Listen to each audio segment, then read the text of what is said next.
تو وہ آ کر کے حضور پاک صلی اللہ علیہ وسلم کی بارگاہ میں بار بار سوال کر رہی تھی، تو رسول کریم صلی اللہ تعالیٰ علیہ وسلم وحی کے اترنے کے انتظار میں تھے کہ اللہ تعالیٰ اس کا حکم کیا فرمائے گا. تو اللہ تعالیٰ نے پوری سورہ اتار دی. سورہ قد مجادلہ. سمع اللہ قول التی تجادلک فی زوجہا، تحقیق کہ اللہ نے اس خاتون کی بات سن لی جو اپنے شوہر کے معاملے میں آپ سے بحث کر رہی ہے. وتشتکی الی اللہ، اور اللہ کی بارگاہ میں شکایت کر رہی ہے کہ میرا معاملہ کیا ہے، بتا دیا جائے. تب رب تبارک و تعالیٰ نے پورے احکامات اس میں بیان کر دیے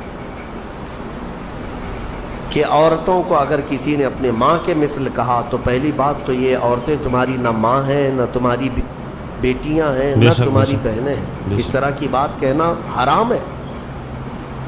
لیکن اگر کسی نے ایسا کیا ہے تو اب یہ زہار کے بعد واپس عورت کو حلال ہونا ہے تمہارے نکاح میں، تو اس کے لیے کیا ہے، توجہ چاہتا ہوں. جی بالکل. اللہ تبارک و تعالیٰ کا حکم ہے کہ 60 روزے سنیے گا. رکھے گا کنٹینیو. 60 روزے. والذین یظاہرون من نسائہم ثم یعودون لما قالوا فتحریر رقبۃ من قبل ان یتماسا. پہلے تو یہ ہے کہ ایک غلام آزاد کرے. غلامی جی. کا دور ہے نہیں. نہیں ہے. جب غلام ہوا کرتے تھے تو ایک غلام آزاد کرتا تو عورت اس کے لیے حلال ہو جاتی. فمن لم یجد فصیام الشہرین متتابعین من قبل ان یتماسا. اور غلام آزاد کرنے کی طاقت نہیں ہے تو رب تعالیٰ فرماتا ہے 60 روزے رکھے کنٹینیو مرد. مسلسل 60 روزے رکھے گا. وہ بھی کیسے، ایک بھی اگر بیچ میں چھوڑا تو پیچھے کے سب جی پھر گائب، مسلسل رکھنے. پھر سے اسے کنٹینیو کرنا پڑے. اور ان 60 روزوں کے درمیان اللہ شوہر اور اکبر. بیوی ایک دوسرے کو چھوئیں گی بھی نہیں. اللہ اکبر. ہاں زہار اس کو معمولی نہ سمجھے. جی اور پھر اگر اس کی بھی طاقت نہیں ہے فمن لم یستطع فاطعام 60 مسکینا. اللہ نے فرمایا 60 روزے غریبوں. رکھنے کی اگر کنٹینیو طاقت نہیں ہے تو پھر 60 مسکینوں کو کھانا کھلائے. اس کے بعد پھر عورت حلال ہوگی. تو یہ زہار کے مسئلے جاننا چاہیے. اس طرح اپنی بیویوں کو مخاطب نہ کیا جائے. ارے میری ماں کی طرح ہے تو، میری بہن کی طرح ہے تو، میری بھانجی کی طرح ہے، پھوپھی کی طرح ہے، خالہ کی طرح ہے.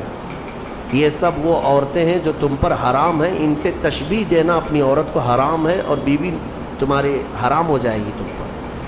اس مسئلے کا اس سورہ مجادلہ میں اللہ تعالیٰ نے ذکر فرمایا. السلام علیکم، میں ہوں محمد شجاع الدین. ناظرین، آپ میرے ہاتھ میں یہ جو دیکھ رہے ہیں یہ ہے تکمیلی تلبینہ. تکمیلی تلبینہ طاقت، صحت اور شفا کے لیے سنت اور طب نبوی کا بہترین نسخہ ہے. اگر آپ اپنے علاقے میں تکمیلی تلبینہ کا بزنس کر کے گارنٹی کے ساتھ ہر مہینے 15 سے 25 ہزار روپے تک کمانا چاہتے ہیں تو ابھی اس نمبر پر کال کریں 9890963757. میری اپنی کمپنی ہے Takmili food products private limited, Malegaon, India. اس طرح کے چھوٹے چھوٹے مسئلے جن کو نظر انداز کر دیا جاتا ہے، لگتا ہے کہ چھوٹی سی بات ہے لیکن وہ بہت بڑی بات ہو جایا کرتی ہے. شریعت اپنے باپ کے گھر کی نہیں ہے، رسول پاک کے گھر کی ہے. بیہودہ باتیں کرتے نظر آتے ہیں. ارے ہاں ایسا کیسے، ایسا ہی ہے، ایسا ہی ہے. کم علمی والے لوگ اس طرح کی بات کرتے نظر آتے ہیں. مجھے امید ہے آپ لوگ سمجھ گئے ہوں گے مسئلے کو، اور اللہ پاک عمل کی توفیق عطا فرمائے. اس طرح سے اللہ نہ کرے اگر بہت سے لوگ بیوی کی محبت میں اور اس طرح کے جملے بول دیا کرتے ہوں گے. شاید ہو سکتا ہے بھیا، اللہ نہ کرے، ہم نے تو ایسا کبھی دیکھا نہیں ہے کسی کو بولتے ہوئے، لیکن اللہ نہ کرے. کیونکہ جب ایک صحابی نے بول دیا، صحابی کی زبان سے اس طرح سے نکل گیا، تو ایک ہمارے عام لوگوں کی زبان سے بھی اس طرح سے نکل سکتا ہے. تو اس لیے مجھے لگا یہ پیغام آپ لوگوں تک پہنچانا چاہیے. میرے چینل کے ذریعے لوگ، میری آڈینس تک یہ پیغام پہنچنا چاہیے. اللہ نہ کرے کبھی دھوکے سے یہ بات زبان سے نکل جائے کہ تو میری بہن کی طرح ہے، کہ تو میری بیٹی کی طرح ہے، کہ تو میری فلاں میری محرم کی طرح ہے. اس طرح سے غور و فکر کرنے کی ضرورت ہے. اس طرح کے جملوں سے بچنے کی ضرورت ہے. اللہ کی بارگاہ میں دعا ہے اللہ تبارک و تعالی ہمارا آپ کو دین کی صحیح سمجھ عطا فرمائے، نیک عمل کرنے کی توفیق عطا فرمائے، گناہوں سے بچنے کی توفیق عطا فرمائے، گناہوں سے بچ کر سچی توبہ کرنے کی توفیق عطا فرمائے. دنیا کے تمام مسلمانوں کی عزت و آبرو کی، جان اور مال کی حفاظت فرمائے.